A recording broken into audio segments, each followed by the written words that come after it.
Yan, kita niyo yan, bitak, tinamaan ng bato yan.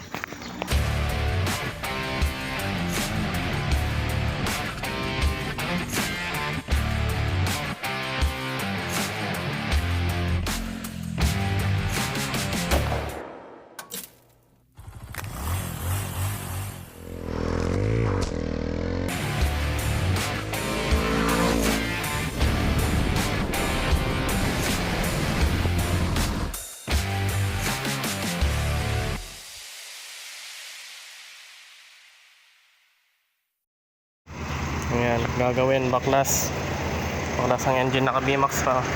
Here, ito yung ADB kailong na kailangang i-machine shop. Ayan,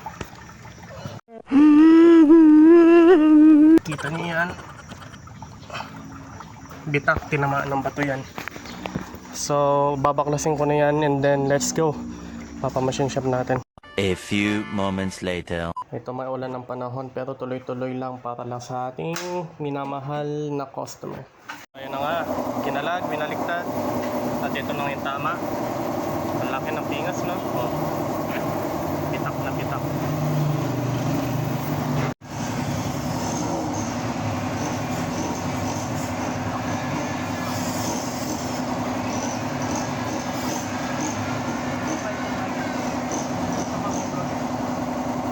One hour later. Ito na nga mga kailong, no? Tapos na nating na-build up ang kanyang truck. Ayan siya, so okay na okay, walang tagas, walang leak, mas makapal pa. Ngayon, meron tayong ilalagay na skid plate. Sinasabi ko sa inyo mga kailong na skid plate para dito sa ADV, no? So huwag nyo nang hintayin na madali kayo tulad nitong nandito sa picture na ito.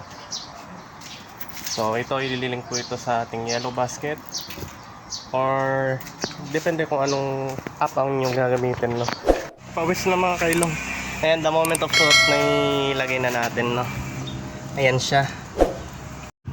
All good, sige, ingat lagi sa biyahe.